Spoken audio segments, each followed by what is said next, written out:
Você consegue ver o tempo que ele coloca na frase estar alegre? Aprendi, encontrei uma receita. Diga assim comigo: encontrar.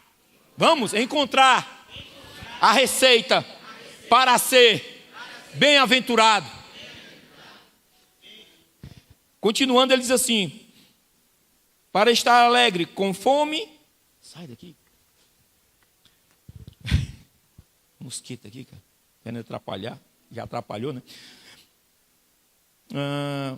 Com fome ou alimentado, com as mãos cheias ou com as mãos vazias.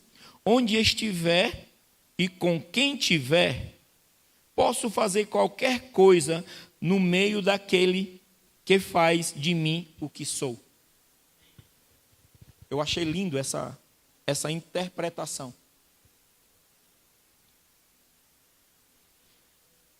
Quando fala de pobre de espírito, não quer dizer que você tem que ser um desprovido.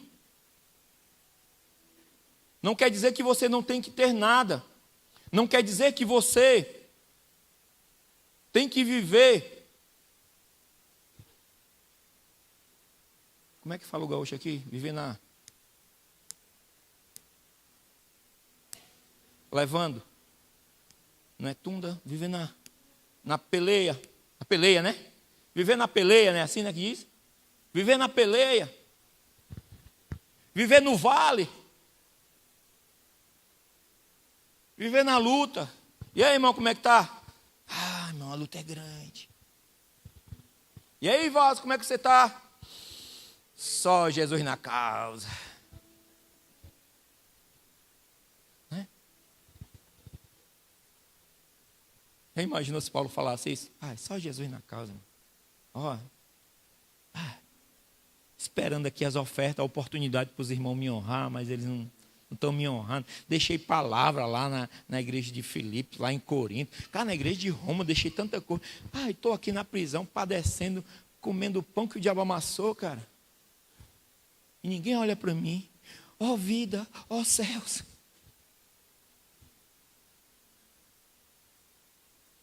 Paulo é muito claro. Cara, eu aprendi. Eu desenvolvi, eu encontrei a receita de ser feliz, independente do que o mundo tem para me oferecer. Diga assim comigo: os bem-aventurados têm a oferecer ao mundo, e não o mundo oferecer a eles. Bem-aventurados sois. Bem-aventurados. Assim como existem pessoas que têm uma condição financeira elevada, vivem bem, mas são jactanciosos, são soberbos e se apoiam nas suas riquezas. Existem também aqueles que são pobres e dão desculpa para viver aquela pobreza achando que é de Deus.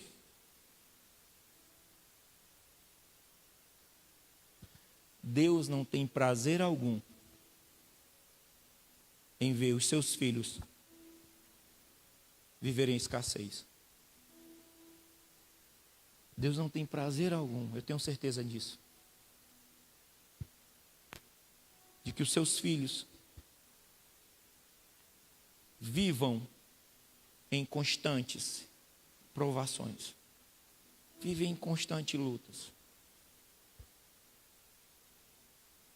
Toda luta que ele consegue, que ele concede, que ele permite a um bem-aventurado, tem um único propósito: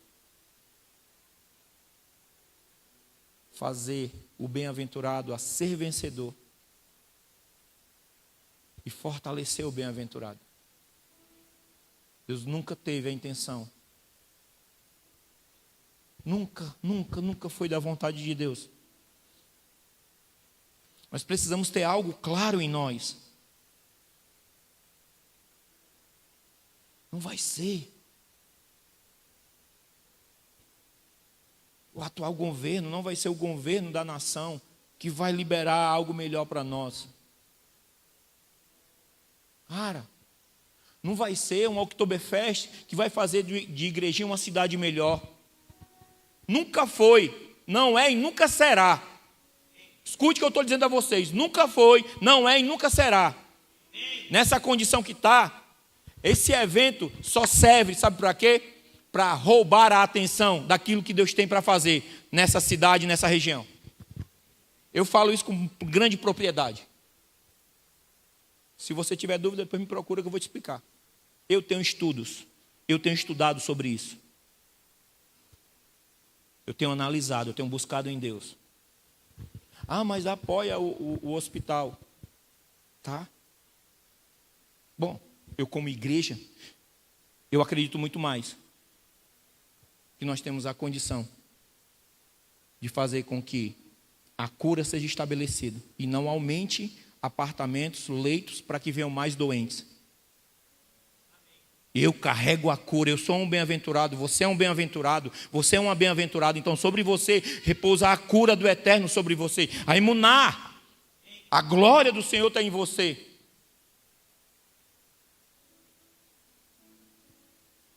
Ah, mas a associação tal faz isso. Cara, eu estou falando de coisas do alto, coisas da eternidade. Você já pensou em diminuir os casos de doenças?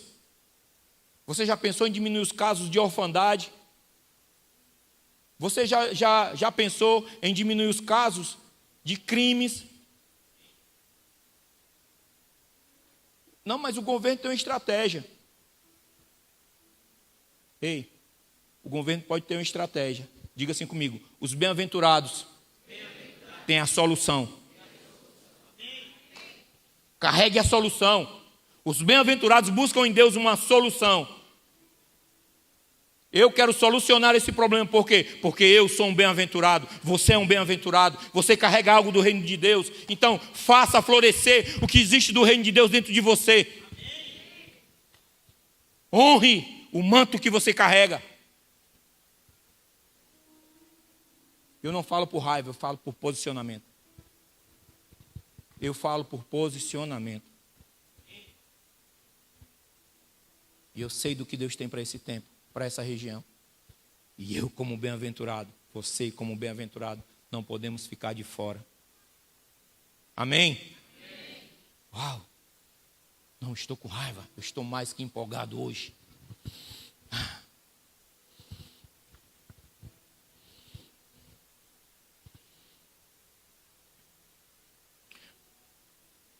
A condição de ser conhecido como felizes, né, vem de uma mudança que houve no texto, na Septuaginta, quando mudaram para o grego em si, aí ficou conhecido como makairos, que é ser feliz. Só que ser bem-aventurado é muito mais do que ser feliz. Essa semana eu quero compartilhar rápido com vocês, uma experiência assim tão graciosa. Eu recebi um valor e daquele valor eu peguei e tirei o meu dízimo, a minha primícia, a minha oferta e um valor que eu faço algo específico. Quando eu estava tirando aquele valor, cara, veio algo assim dentro de mim, eu entendi que foi a graça, a glória do Senhor veio assim, me encheu. E eu comecei a sorrir. E o Espírito Santo começou a me perguntar: tu está sorrindo por quê, cara?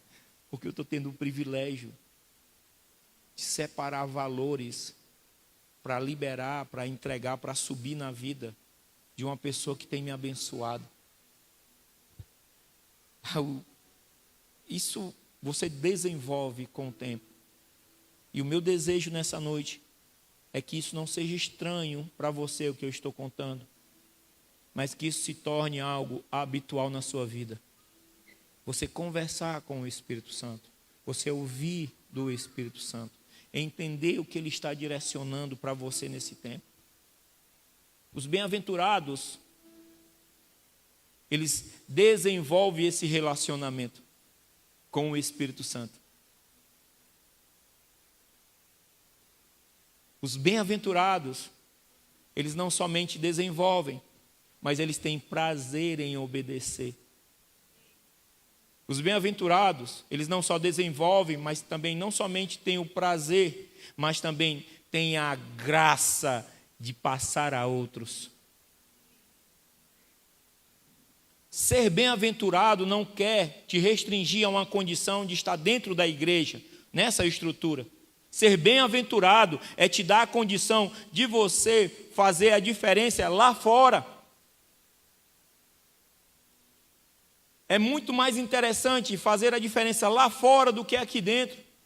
Aqui dentro é fácil. Porque aqui dentro, se um não tiver com tanta motivação, não tiver com tanto desejo da presença, vai ter uma outra pessoa que vai estar querendo queimar na presença dele. E sabe o que acontece? Isso é um princípio que existe. Se você está em um local, se você vai acender um fogo, e se você coloca algum produto inflamável em cima de um local, né, que faltou a palavra agora, que pega fogo fácil. Não, tem um outro nome, que ele é agente de combustão. Logo aquilo se inflama, logo o fogo pega. Nesse ambiente aqui, por mais que você tenha chego aqui, dizendo, vou ficar quieto na minha, não quero nada. E eu entendo a sua postura, porém eu não posso ficar como você está, porque dentro de mim queima algo muito forte, para tocar outras pessoas, para elas serem queimadas também. Então é muito mais fácil nesse ambiente nós sairmos tocando, e às vezes tem pessoas que vão fazer incondicionalmente, involuntariamente, por quê? Porque foi tocado. Mas lá fora, a história é outra.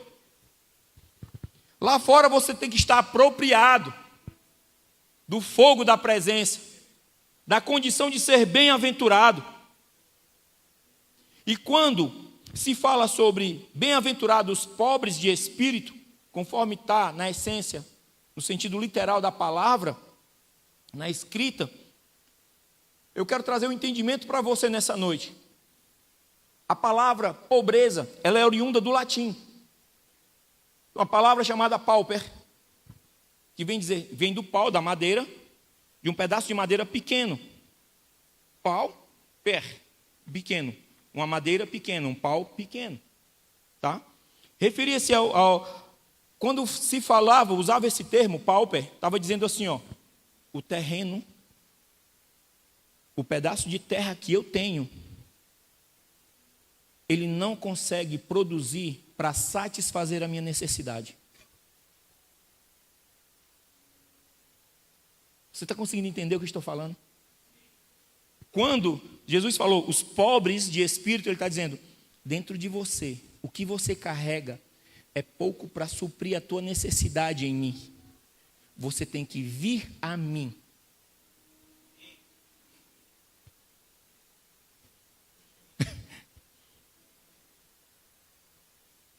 Ser pobre de espírito é dizer, o que eu produzo dentro de mim não consegue me alimentar.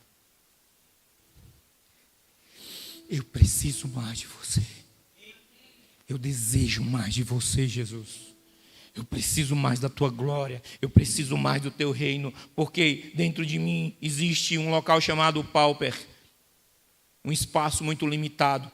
Mas quando você me deixa ir aos locais onde você quer me levar, porque eu sou um pobre de espírito, eu sou um necessitado de você, você me enche.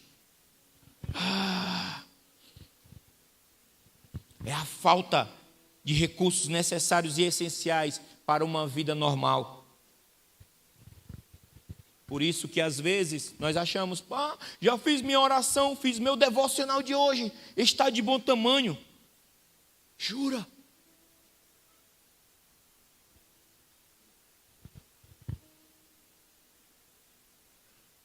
Não. Os bem-aventurados, quanto mais eles estão na presença, mais eles querem. Os bem-aventurados, Quando ele entende, cara, eu preciso de você todos os dias. Espírito Santo, eu preciso da porção. Dentro do estudo sociológico, existem 3 classes de pobreza, que é a condicional, a circunstancial e a habitual. A condicional depende muito das condições, onde você está envolvido, onde você está inserido. As circunstanciais é de acordo com as circunstâncias, é muito utilizada no meio jurídico. Esse termo é pobreza circunstancial. Depende muito de uma circunstância, o local que algo que você se envolveu em uma situação, então te fez se tornar um pobre, mas foi devido a uma circunstância. Existe a pobreza habitual, que depois que você passa dessas 2 primeiras que eu falei, que é a condicional e a circunstancial, você cria o hábito de se tornar pobre. Só que eu estou falando isso de cunho terreno, em um viés terreno. As pessoas se acostumaram a ser pobres, para ser pedintes. No reino de Deus, ser pobre de espírito é saber que Ele é o teu pastor, Ele é o meu pastor, Ele é o nosso pastor, e nele nós não teremos falta de nada. A pobreza espiritual que fala aqui é uma dependência total daquilo que Deus tem para liberar para esse tempo.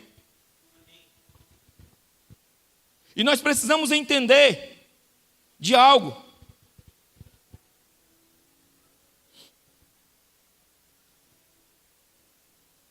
Quanto você precisa de Deus?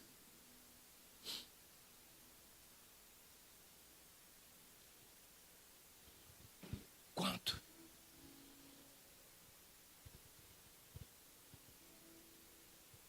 Quanto nós estamos precisando de Deus nesse tempo? Quais as áreas da sua vida que carecem, que fazem valer esse texto? Bem-aventurados os pobres de espírito, porque deles é o reino dos céus. Que área da tua vida é pobre de espírito, no sentido do que eu estou pregando, do que eu estou falando aqui para você? O quanto você tem buscado para suprir as áreas que estão pobres, que estão escassas na sua vida? O que temos feito? Uma rápida oração?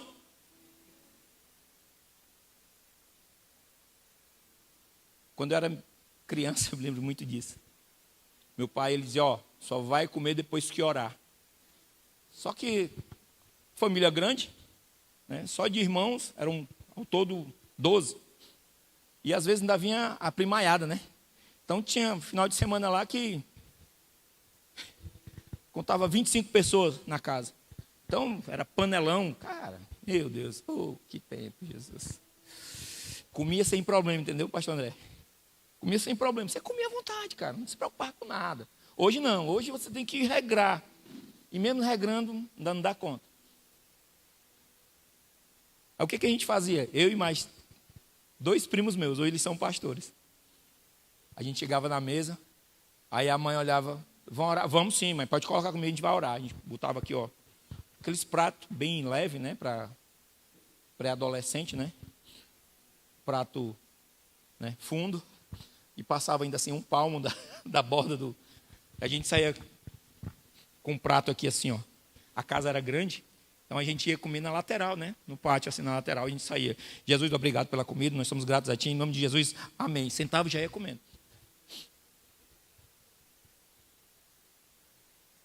Eu não sei se aqui no sul o pessoal faz isso, mas lá no Nordeste faz muito. Não é não, pastor? O que eu estou querendo dizer? Às vezes nós nos habituamos a fazer, sabe, viver o automático. Mas quando eu falo automático, de forma errada. Aí quando está em uma situação delicada, arranja culpa para tudo, mas não quer solucionar. Porque uma coisa é você encontrar um culpado, outra coisa é você solucionar. Diga comigo, os bem-aventurados são craques em solucionar problemas e não em arranjar culpados.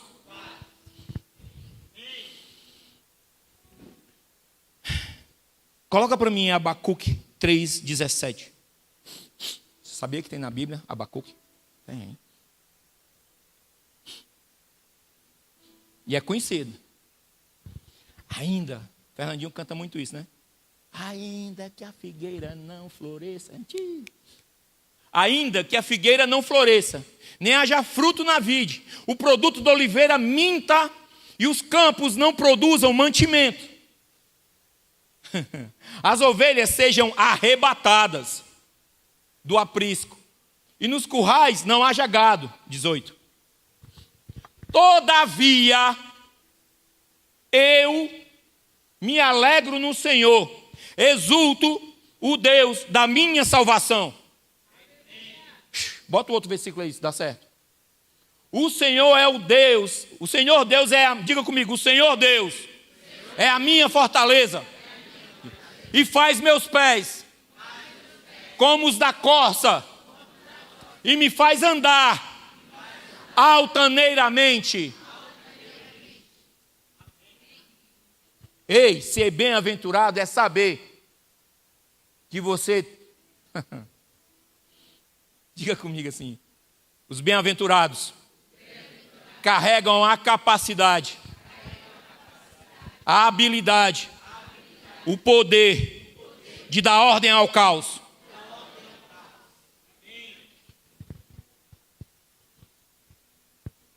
Sabe qual é o caos que você precisa resolver nesses dias? O caos que está dentro de você.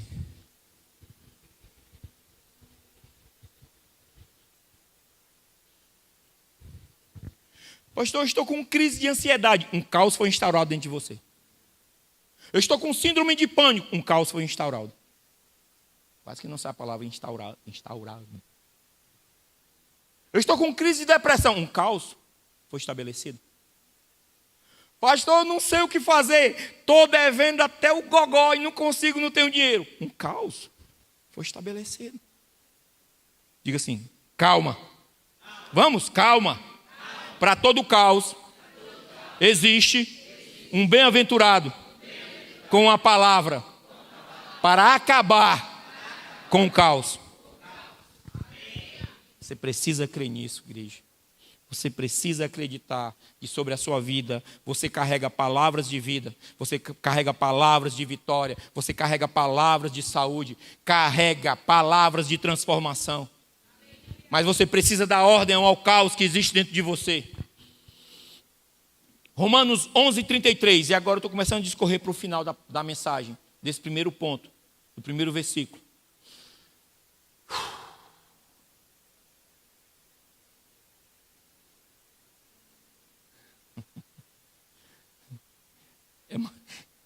Eu falei Romanos 8. Para mim eu tinha dito Romanos 11.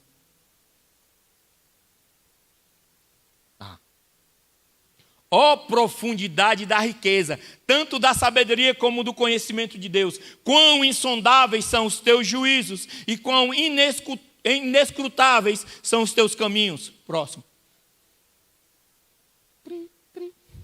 Quem, pois, conheceu a mente do Senhor? Ou quem foi o seu conselheiro? Próximo. Ou quem primeiro deu a ele para que ele venha a ser restituído? Porque dele, diga comigo, porque dele, por meio dele e para ele são todas as coisas. Diga comigo, a ele, pois, a glória eternamente. Amém. Estou te dando respaldo para você entender que os bem-aventurados, eles conseguem viver bem, independente de onde estejam. Ser bem-aventurado não é precisar ter 1 milhão para poder fazer o bem ou para poder ajudar outras pessoas. Acho incrível porque Jesus, ele dizia assim, ó, ei, o que queres que eu te faça? Jesus não tinha a Range Avoque, não tinha uma Lamborghini, não tinha um Maserati, não tinha um helicóptero. Jesus ele não tinha uma conta bancária, ele não tinha um cartão black. Jesus ele não entrava nos aeroportos e ia para a sala VIP. Jesus carregava a glória.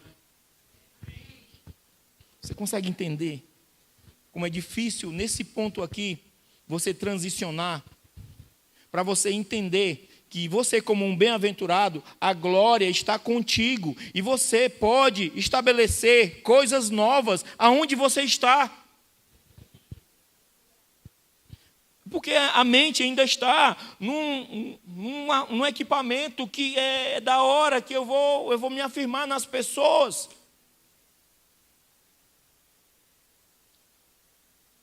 Diga assim, um bem-aventurado, ele vive níveis de trasladação.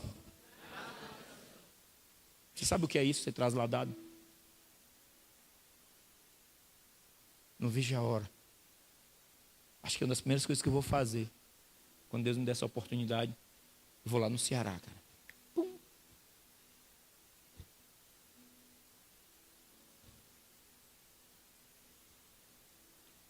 Os portadores da glória do Senhor, eles são bem-aventurados. Ei, você precisa entender que o nosso maior desafio está em mergulhar e experimentar o verdadeiro conhecimento de Deus. Em Provérbios 8, coloca para mim aí. Provérbios 8 declara algo muito profundo. A galera do coach tem usado muito o livro de Provérbios, eu sou muito feliz com isso. Mas quando a gente começa a mergulhar nesse livro e começa a ver, a perceber as revelações,